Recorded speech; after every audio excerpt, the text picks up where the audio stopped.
Au cœur des lieux sacrés et des marchés animés, les nouvelles se propagent rapidement à travers Israël. On raconte qu'une lumière étrange descend du ciel accompagnée d'un son inquiétant qui fait frissonner même les croyants les plus fervents. Pour ajouter au caractère surréaliste de la situation, un essaim de sauterelles a envahi le ciel, rappelant les plaies anciennes d'Égypte. Un tremblement de terre a secoué notre ville vénérée, Jérusalem. Les gens se pressent pour se mettre en sécurité, saisis par la peur de ce qui pourrait suivre. L'ancienne tranquillité a laissé place à une appréhension troublante. Mais quelle est la véritable cause de ce chaos et comment cela va-t-il affecter la vie de ceux qui considèrent Jérusalem comme leur foyer?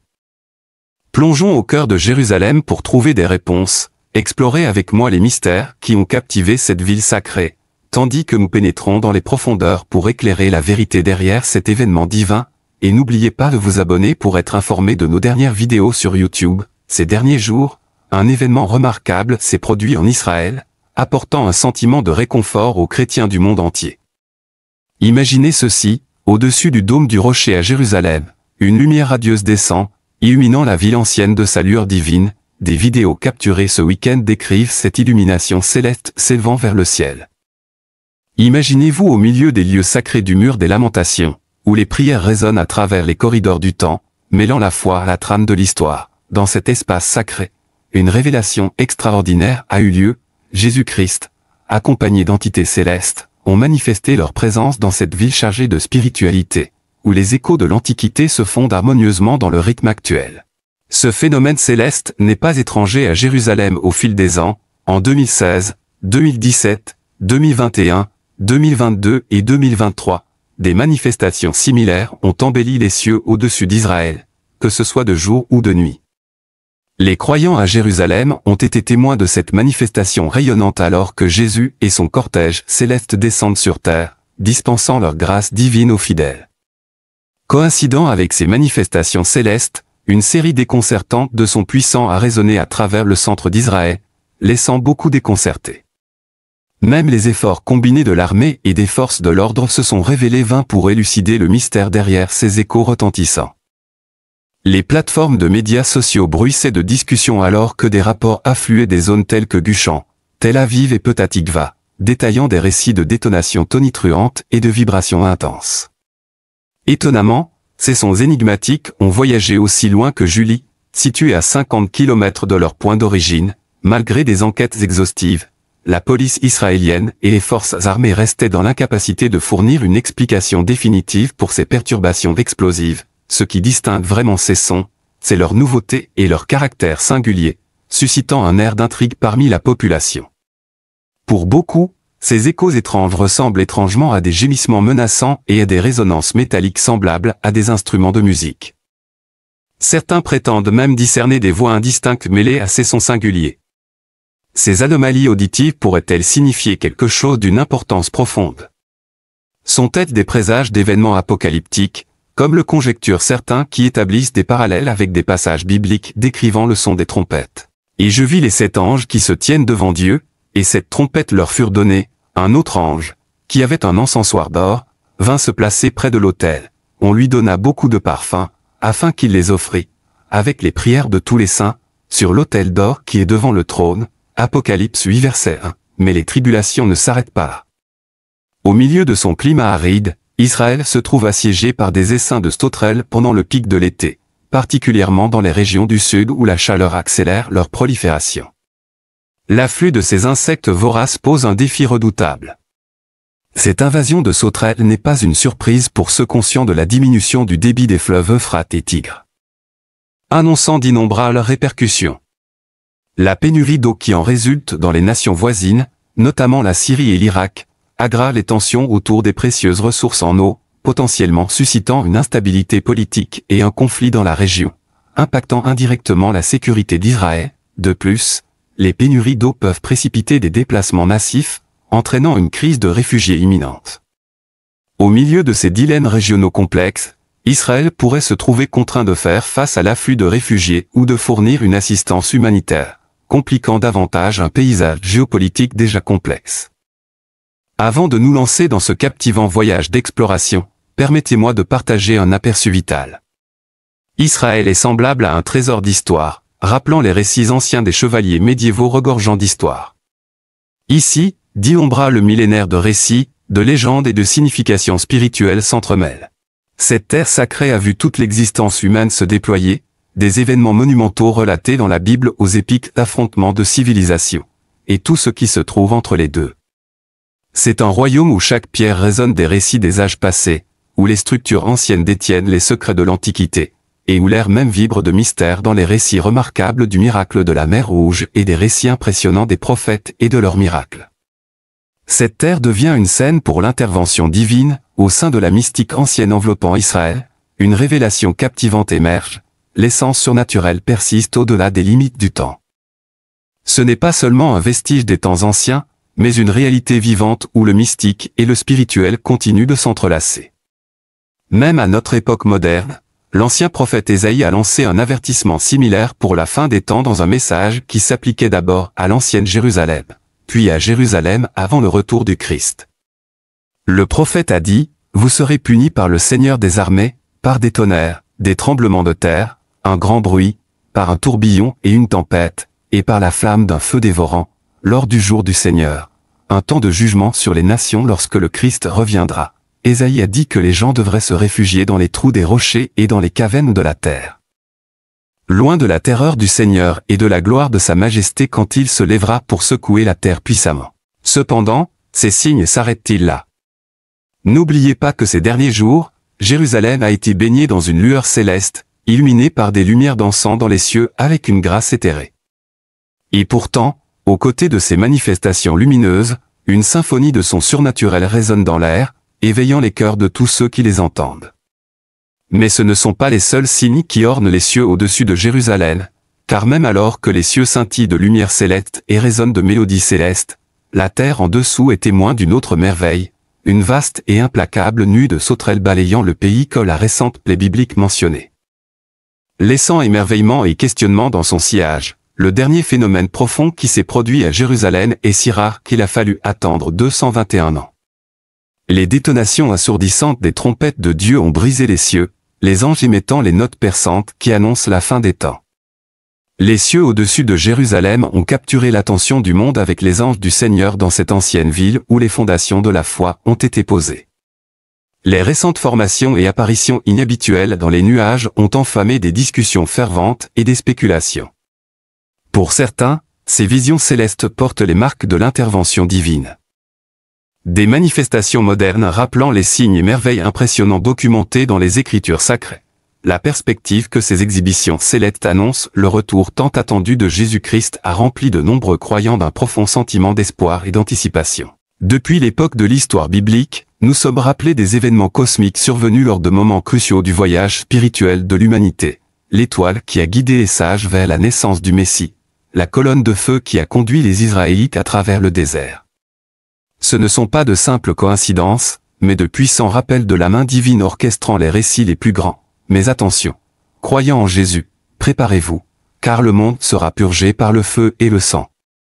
Les prophéties apocalyptiques se déchaînent sur la terre, nation s'élèvera contre nation et royaume contre royaume, il y aura de grands tremblements de terre, des famines, des pestilences en divers lieux, et des événements effrayants et de grands signes venant du ciel.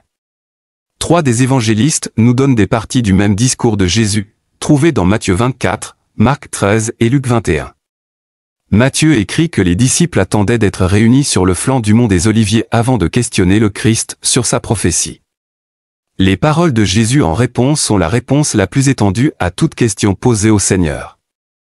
Ces 2 événements distincts sont la destruction de Jérusalem en 70 après Jésus-Christ et les événements précédant le retour du Christ, qui sont déjà partiellement en cours dans notre époque.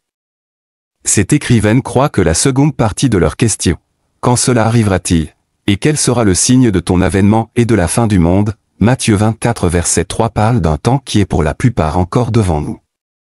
Aujourd'hui, nous abordons l'un des sujets les plus controversés de l'histoire du monde. Je ne peux penser à rien de plus débattu que la reconstruction du 3e temple. Maintenant que nous avons vu les prophéties sur les tremblements de terre, les signes cosmiques et la fin des temps, nous devons réfléchir à ce qu'ils devraient nous motiver à faire. Diverses écritures nous avertissent que les événements de la fin des temps se produiront soudainement et de façon inattendue. Dieu a émis un avertissement selon lequel nous ne devrions pas être accablés par les soucis de cette vie afin que le jour du retour du Christ arrive lorsque nous ne sommes pas réparés. Il incombe donc à chacun de nous de veiller comme un sentinelle en service de garde et de prier toujours afin que nous soyons jugés dignes d'échapper à ces événements qui se produiront et de nous tenir debout devant le Fils de l'homme. Comme je l'ai précédemment mentionné, il existe des points de vue divergents concernant le moment des événements menant au jour du Seigneur et au retour du Christ. Certains croient que les événements décrits dans le livre de l'Apocalypse se sont produits au 1er siècle après Jésus-Christ avec la destruction de Jérusalem en 70 après Jésus-Christ. Cela s'appelle la vue prétriste. Ceux qui croient que les événements sont encore à venir, comme moi, sont appelés futuristes.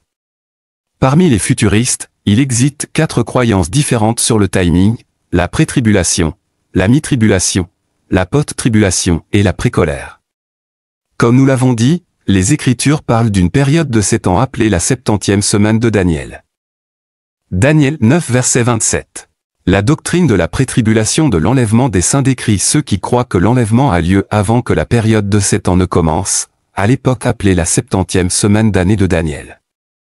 Ceux qui croient que l'enlèvement a lieu au milieu des 7 ans, à l'abomination de la désolation, sont appelés mi-tribulation, et ceux qui croient que l'enlèvement se produit à la fin des 7 ans sont appelés post-tribulation.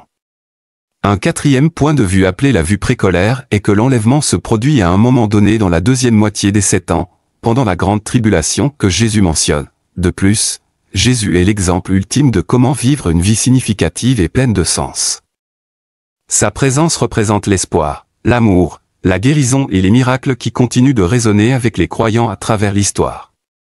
L'une des raisons centrales pour lesquelles la présence de Jésus est si importante pour les chrétiens est la croyance en sa divinité.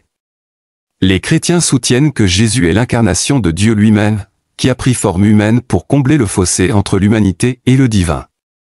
Cette croyance est enracinée dans les enseignements du Nouveau Testament, où Jésus est décrit comme la parole devenue chair, le Sauveur et le Messie. Son apparition sur terre est vue comme une intervention divine, une manifestation directe de l'amour et de la miséricorde de Dieu pour l'humanité. De plus, la présence de Jésus est significative en raison de ses enseignements et de l'exemple qu'il a donné. Les chrétiens croient que la vie et le ministère de Jésus fournissent un modèle pour vivre une vie juste et pleine de sens. Ces enseignements, tels que le sermon sur la montagne, mettent l'accent sur la compassion, le pardon, l'humilité et l'amour pour Dieu et pour les êtres humains. La présence de Jésus sert de lumière guide pour les chrétiens, les rappelant à suivre ses enseignements et à aspirer à une croissance spirituelle. Les miracles de Jésus démontrent son pouvoir sur les afflictions physiques et sa capacité à apporter restauration et plénitude aux individus. Pour les chrétiens, l'apparition de Jésus représente l'espoir et l'assurance que Dieu est activement impliqué dans leur vie, offrant guérison et rédemption. Le ministère de guérison de Jésus revêt une importance particulière pour les chrétiens. Jésus a non seulement guéri des affections physiques, mais il a également traité les blessures émotionnelles, spirituelles et relationnelles. Il a offert le pardon aux pécheurs, restauré la dignité des marginalisés et souligné l'importance de la transformation intérieure. Les chrétiens voient le ministère de guérison de Jésus comme un signe de la compassion de Dieu et de son désir d'apporter guérison et restauration à tous les aspects de l'existence humaine. De plus, les miracles de Jésus servent de témoignage de sa nature divine et de son pouvoir. Ils ne sont pas simplement des événements surnaturels, mais sont considérés comme des signes pointant vers une réalité plus grande. Les miracles de Jésus révèlent la présence du royaume de Dieu qui se manifeste dans le monde, démontrant l'autorité de Dieu sur l'ordre naturel. Les disciples de Jésus lui ont posé des questions sur le moment où ces événements se produiraient et sur le signe de son retour et de la fin du monde. Matthieu 24 verset 3. Jésus a énuméré certains de ces signes, mentionnant qu'il y aurait des famines, des pestes et des tremblements de terre en divers endroits. Le prophète ancien Ésaïe a émis un avertissement similaire pour les temps de la fin, décrivant des événements cataclysmiques qui accompagneraient le jour du Seigneur. En considérant l'histoire tumultueuse de Jérusalem, il n'est peut-être pas surprenant que la ville soit au centre de ces avertissements prophétiques. Jérusalem, cœur d'Israël, émerge souvent comme une figure centrale dans les récits bibliques, représentant une ville en perpétuelle agitation malgré sa position stratégique et ses défenses formidables dans l'Antiquité. À travers ces vastes chroniques couvrant des millénaires, cette métropole sacrée a rarement connu des périodes prolongées de tranquillité, du fait de son statut vénéré et de son observation constante par de nombreuses nations, la lutte constante pour le contrôle de Jérusalem pourrait avoir des conséquences dévastatrices. Avec des perturbations pendant les guerres dans l'agriculture et le commerce, pouvant facilement mener à une famine à l'intérieur des murs de la ville. En réfléchissant aux causes des famines, on ne peut s'empêcher de faire des parallèles avec le récit ancien de l'Égypte, où le pharaon a pris le contrôle du pays au milieu de périodes d'abondance et de pénurie. Dieu, à travers sa force, avertit Joseph et le pharaon de cette année d'abondance suivie de cette année de famine.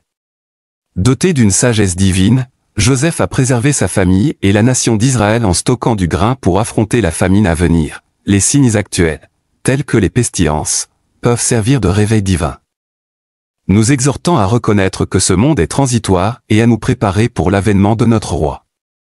Les chrétiens sont appelés à rester vigilants et à interpréter ces signes comme des rappels de la nécessité de rester spirituellement éveillés et prêts pour les événements à venir. Le livre de l'Apocalypse, source de fascination et de perplexité pour les érudits et les croyants, présente la trompette comme un symbole puissant dans le récit de l'Apocalypse. Dans l'Apocalypse, la trompette transcende son rôle en tant qu'instrument musical pour devenir le messager des bouleversements cosmiques, signalant l'intervention divine sur terre. Puis je vis les 7 anges qui se tiennent devant Dieu, et 7 trompettes leur furent données. Apocalypse 8 verset 2, ce moment crucial marque le début d'une série de manifestations divines, chaque son de trompette précipitant des manifestations profondes de la volonté souveraine de Dieu, des calamités naturelles à l'effondrement des empires. Les 4 premières trompettes, avec leur impact dévastateur sur le monde naturel, remettent en question la prétendue maîtrise de l'humanité sur la Terre. Elles servent de rappel puissant de notre vulnérabilité et de la suprématie du Créateur sur sa création. Chaque son de trompette remet en question les fondements mêmes des réalisations humaines alors que des terres sont dévastées, que les eaux deviennent amères et que les cieux s'assombrissent. Pourtant, ce sont les 3 dernières trompettes, appelées les malheurs, qui attirent le plus l'attention. Ils ne sont pas simplement des catastrophes physiques mais des réveils spirituels, chacun dévoilant la réalité de la moralité humaine et du jugement divin. La 5e trompette annonce l'ouverture de l'abîme, libérant des créatures semblables à des sauterelles qui affligent ceux qui ne sont pas marqués du sceau de Dieu. Cette affliction transcende le domaine physique pour pénétrer les profondeurs de l'âme, servant de message divin à l'humanité s'écartant du chemin de la droiture. La 6e trompette amène une horde redoutable qui affecte un tiers de l'humanité, un rappel sévère des répercussions de la guerre et des conflits, et un avertissement sérieux sur ce qui pourrait arriver si l'humanité persiste dans sa voie de destruction. Pourtant, même au milieu d'une telle dévastation, le message sous-jacent n'est pas celui du désespoir mais de la rédemption. Un appel à la repentance avant le son de la trompette finale, alors que le récit progresse vers la 7e et ultime trompette. L'anticipation dans la tradition chrétienne monte. Ce dernier son annonce rien de moins que le climax de l'histoire, l'établissement du royaume éternel de Dieu où il règne suprêmement pour toujours et à jamais. La signification des sons de trompette dans l'Apocalypse dépasse leur impact immédiat. Ils symbolisent le profond voyage spirituel auquel chaque croyant se lance. Un voyage de foi, de repentance et de transformation. Dans les échos retentissants de chaque trompette, les croyants se souviennent de la nature éphémère de ce monde et de la réalité éternelle qui les attend. Ces trompettes ne sont pas seulement des récits anciens, ce sont des rappels vivants de l'alliance de Dieu avec l'humanité et de la promesse d'une nouvelle création. Alors que nous explorons la signification biblique des sons de trompette, nous sommes appelés non pas à être de simples spectateurs, mais des participants actifs dans un récit qui se déroule devant nous. Cela nous défie de réfléchir à nos vies, nos actions et notre relation avec le divin. Un rappel de vivre selon la volonté de Dieu, restant ferme et vigilant dans l'attente du retour du Christ. À travers le symbolisme de la trompette, nous sommes invités à une compréhension plus profonde de l'Apocalypse, non pas comme une fin en soi, mais comme un commencement, une opportunité de témoigner de la restauration de toutes choses sous le règne du Christ. Cela souligne l'idée que les thèmes explorés dans le livre de l'Apocalypse, le jugement, la rédemption, la lutte cosmique entre le bien et le mal, ne sont pas confinés à l'Antiquité ou au domaine métaphorique. Ils palpitent avec vitalité à travers le tissu de notre réalité actuelle, nous exhortant à écouter non seulement avec nos oreilles mais aussi avec nos cœurs. L'anticipation du dernier jugement à venir à Jérusalem sert de point de convergence pour le judaïsme, l'islam et le christianisme. Bien que chaque foi possède ses perspectives eschatologiques distinctes, toutes s'accordent à dire que Jérusalem sera le théâtre de cet événement épique. Et jusqu'à ce que ce moment arrive, Jérusalem reste le symbole de la présence terrestre de Dieu. Avant sa crucifixion, le mercredi, Jésus chercha à fortifier l'esprit de ses disciples en prophétisant sur la destruction imminente de Jérusalem et son retour triomphant en gloire. Tout au long de la journée, il dispensa des enseignements dans l'enceinte du temple. Au crépuscule, Jésus conduisit ses disciples sur le mont des Oliviers, contemplant l'édifice resplendissant du temple d'Hérode illuminé par les dernières lueurs du soleil. Cette structure magnifique, débutée 46 ans avant la crucifixion de Jésus, était un témoignage de l'artisanat humain et de la dévotion. Bien qu'elle restât incomplète. Le temple et ses environs figuraient parmi les merveilles du monde antique, une vue époustouflante depuis le mont des Oliviers alors qu'il se dirigeait vers le jardin de Gethsémani. Jésus prophétisa sur le destin du temple, disant qu'il viendrait un temps où aucune pierre ne serait laissée sur une autre. Chacune serait renversée. Jésus encouragea ses disciples à rester fidèles et à endurer même face à la mort, car pour les croyants, la mort n'est pas la fin mais un passage vers la vie éternelle. Ces paroles offrent du réconfort à ceux qui endurent la persécution, indiquant que le moment de son retour est proche. Une grande persécution éclata contre l'Église à Jérusalem, dispersant les croyants à travers la Judée et la Samarie. Pour ceux dispersés à travers le globe, plusieurs choix se présentent. L'option 1 est de se préparer pour une confrontation contre les forces des ténèbres, certains considérant la formation de camps de résistance prêts à affronter l'Antéchrist et ses partisans. Mais soyons réalistes, ces endroits seront probablement la cible principale de la colère de l'ennemi. Jésus a bien dit à ses disciples de s'armer à l'époque. Mais d'un autre côté, il prêchait aussi la doctrine de tendre l'autre joue. Peut-être devrions-nous suivre l'exemple de Stéphane, répondant à la haine par l'amour, même face à la persécution. C'est tout à propos de se connecter à la ligne directe du Saint-Esprit pour obtenir des conseils. L'option 2 consiste à prendre la fuite et se réfugier dans les collines, quittant la jungle de béton derrière soi pour s'installer à la campagne et vivre de la terre. Cela semble idyllique, n'est-ce pas? Mais imaginez tout le monde et son chien ayant la même brillante idée simultanément, essayant de se fondre dans le décor avec des drones bourdonnant au-dessus et une surveillance haute technologie. Pas vraiment une partie de plaisir. L'option 3 est de mettre sa foi dans le grand homme là-haut. Oui, c'est le classique, attendre le Seigneur, prier, chercher une direction divine et faire confiance au grand Manitou. Rappelez-vous, même dans les moments les plus sombres, la puissance de Dieu brille le plus fort. Alors peut-être est-il temps de commencer à construire ces communautés chrétiennes solidaires car en plein cœur de la tourmente, nous aurons besoin de tout le soutien possible. Avançons donc non pas avec appréhension mais avec des cœurs triomphants, attendant avec impatience le jour où nous rencontrerons notre Seigneur dans les airs, transformé à jamais par son amour. D'ici là, que nos vies reflètent la gloire de ce jour à venir, rayonnant d'espoir et incarnant la promesse divine que le meilleur est à venir. Dans le récit de l'endurance humaine, il y a des histoires qui résonnent avec le pouvoir d'élever, de guérir et d'inspirer. Ce sont les récits de gens ordinaires touchés par la grâce extraordinaire de Dieu, des individus et des communautés qui ont affronté des défis de taille et en sont ressortis plus forts. Leur foi n'est pas seulement intacte mais profondément renforcée. Tenons fermement à la foi qui a soutenu des générations et laissons-la nous propulser vers de nouveaux sommets de dévotion et de service, ensemble. Alors que nous partageons ces histoires, tissons nos propres récits de résilience et d'espoir, créant une tapisserie riche en foi et vibrante des couleurs de la grâce divine. Que ces histoires nous rappellent que nos plus grands défis peuvent devenir nos témoignages les plus puissants, et qu'à chaque moment d'adversité, il y a une opportunité de victoire en Christ. Avançons donc inspirés par ceux qui nous ont précédés, renforcés par leurs expériences et réconfortés par la connaissance que le même Dieu qui les a guidés nous guidera également à travers nos propres épreuves. Car dans cette communauté de croyants à travers le temps et l'espace, nous trouvons non seulement des histoires mais une communauté de foi vivante et respirante, liée par les promesses inébranlables de Dieu. Dans un monde rempli d'incertitudes et de défis, l'appel à vivre une vie ancrée dans la foi et guidée par des principes bibliques n'a jamais été aussi pressant. Alors que nous naviguons dans les complexités de notre époque, laissons cet appel résonner profondément en nous, nous inspirant à vivre non seulement pour l'instant mais pour l'éternité. Aujourd'hui, explorons le pouvoir profond et transformateur de la vie fidèle alors que nous nous préparons pour la délivrance promise à ceux qui marchent dans les voies de Dieu.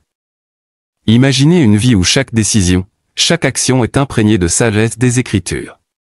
Imaginez une communauté où l'amour, la justice et la miséricorde ne sont pas seulement des idéaux mais des réalités vécues au quotidien. Ce n'est pas un rêve lointain, c'est une possibilité tangible promise dans l'Évangile et incarnée par le Christ. Alors que nous incarnons ces principes, nous devenons des lumières dans les ténèbres, des phares d'espoir pour un monde en désespoir. Éphésiens 5 versets 8 à 10 nous exhorte. Car vous étiez autrefois ténèbres, mais maintenant vous êtes lumière dans le Seigneur, vivez comme des enfants de lumière car le fruit de la lumière consiste en toute bonté, justice et vérité, et découvrez ce qui plaît au Seigneur. Cherchons donc, en tant qu'enfants de lumière, à découvrir ce qui plaît à Dieu non pas à travers des rituels vides, mais à travers une dévotion sincère qui se manifeste dans des actes de bonté, des paroles de vérité et des actes de justice. Considérons l'impact transformateur de vivre les béatitudes, heureux les artisans de paix, car ils seront appelés fils de Dieu, dans un monde rongé par les conflits. Imaginons le pouvoir de la paix, de franchir les divisions et de semer des graines de réconciliation. Chaque acte de paix est un pas vers le royaume des cieux, un accomplissement de notre appel en tant que disciples du Christ.